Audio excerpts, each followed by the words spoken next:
কংক্রিটের শহর আর ব্যস্ত প্রবাস জীবনের মাঝেও সামার এলেই আমেরিকায় অনেক বাংলাদেশি পরিবার ব্যস্ত হয়ে পড়েন গাছ লাগানো নিয়ে। কেউ ফলান দেশি সবজি, কেউ সাজান ফুলের বাগান। আর সেই চাহিদাকে সামনে রেখেই মিশিগানের ওয়ারেনে অনুষ্ঠিত হলো ব্যতিক্রমী কমিউনিটি চারা মেলা, যেখানে এক ছাদের নিচে পাওয়া গেছে দেশি সবজি, ফলমূল ও শৌখিন গাছের নানা ধরনের চারা। বিস্তারিত জানাচ্ছেন ফারজানা আফরোজ। মিশিগানের ওয়ারেন শহরের হালমিচ পার্কে শনিবারের দুপুরটা ছিল একেবারেই অন্যরকম। চারদিকে শুধু সবুজের ছোঁয়া, কোথাও লাউয়ের চারা, কোথাও করলা, মরিচ কিংবা বেগুন গাছ, আবার কোথাও ছোট ছোট টবে সাজানো শৌখিন গাছ আর ফলজ চারার সমাহার।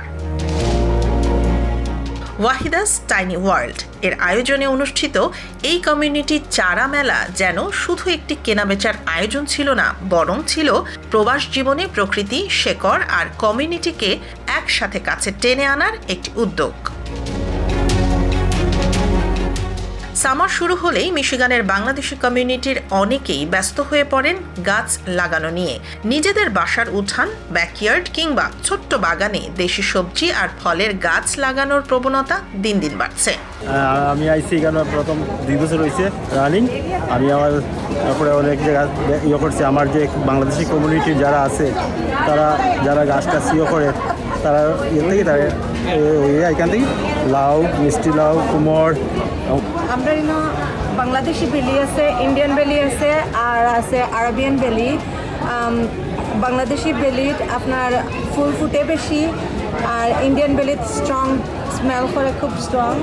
এটা হলো আরবিয়ান বেলি। আরবিয়ান বেলিতে আপনার ফ্লাওয়ারটা একটু লাইক রোজও লাগান থাকে। কিন্তু বিভিন্ন ধরনের গাছের চারা সংগ্রহ করতে প্রবাসী বাংলাদেশিদের ছুটোছুটি করতে হয় নানা জায়গায়, আর সেই ঝামেলা কমিয়ে এক জায়গাতেই সব ধরনের চারা পৌঁছে দিতেই এই ব্যতিক্রমী আয়োজন। আমাদের মিশিগানে সামার আসলে সব মা খালারা, আন্টিরা, ইয়াং জেনারেশন থেকে একদম ওল্ড জেনারেশন সবাই গাছপালা নিয়ে পাগল হয়ে যায়। তো ভাবলাম গাছের চারার জন্য মানুষ এদিক সেদিক ছোটাছুটি করে, পাশের বাসায় জিজ্ঞেস করে। আমার নিজের ফ্যামিলিতে আমি দেখেছি যে কেউ জিজ্ঞেস করে যে তোমার কাছে এই চারা আছে কিনা, ওই চারা আছে কিনা। সো এইটা থেকেই ভাবনা যে কেন না এক ছাদের নিচে এরকম একটা আয়োজন করা যাক, সবাই একটা ফেস্টিভ একটা ভাইব পাবে। মেলায় আসা দর্শনার্থীদের অনেকেই জানান এখানে একসাথে এত ধরনের চারা পাওয়া যাওয়ায় তাদের জন্য বিষয়টি অনেক সহজ হয়েছে। কেউ গাছ কিনেছিলেন, কেউ পরিচর্যার পরামর্শ নিচ্ছিলেন, আবার কেউ সামারের বাগান পরিকল্পনা করছিলেন। আমরা ক্যান্টন থেকে আসছি। এই মেলাটাতে আমরা আসলে প্রত্যেক বছরই আসি। এই নিয়ে 3 বছর ধরে হচ্ছে। খুবই ভালো আয়োজন এবং খুবই পছন্দের। নিজেরা যারা গাছ চারা করার সময় পায় না বা সামর্থ্য নেয়, তারা আসলে এখান থেকে চারা কিনতে পারে স্বল্প মূল্যে, এবং এটা বাংলাদেশি সবজিগুলো খেতে পারে। এটা আমাদের জন্য খুবই একটা ভালো আয়োজন। চারা স্টলের পাশাপাশি ছিল মুখরোচক খাবারের স্টল। মেলার পুরোটা জুড়ে ছিল আড্ডা আর গাছ কেনাবেচার আয়োজন। আমার পেজের নাম মিষ্টিগর, আপনারা সবাই ফলো করবা এন্ড ট্রাই করবা। আসসালামু আলাইকুম। আমরা সবাই গাছ মেলাতে আসছি। আমি আমার হোমমেড সব খাবার নিয়ে আসছি। সবাই চলে আসেন, মেলা খুবই ভালো হইতেছে। আর সবাই যদি হোমমেড মজা মজা খাবার এনজয় করতে চান, অবশ্যই মেলাতে ভিজিট করেন। Thank you.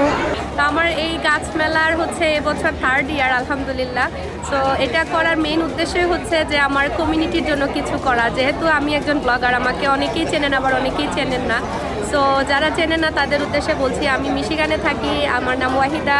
আমার একটা ইউটিউব চ্যানেল আছে। সো আমি যেহেতু ব্লগ করি অনেক বছর ধরে, তো চাচ্ছিলাম আমার কমিউনিটির জন্য কিছু করতে, এমন কিছু যাতে আমাদের কমিউনিটির সবাই এনজয় করতে পারে। সো ভাবলাম যে গাছ কেন না। আয়োজক জনপ্রিয় ইউটিউবার ওয়াহিদা মিয়া জানান, সামার মৌসুমে চারার চাহিদা বাড়ে বলেই কমিউনিটির মানুষকে এক জায়গায় সব ধরনের চারা দেওয়ার লক্ষ্যেই এই আয়োজন করা হয়েছে।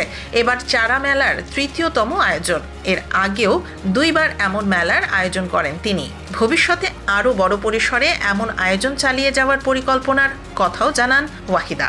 ফার্স্ট ইয়ার ছিল আমার এক্সচেঞ্জ করার প্ল্যান ছিল, যে যেহেতু কমিউনিটি ইভেন্ট গ্যাদার হবে, গল্প করব, আড্ডা করব।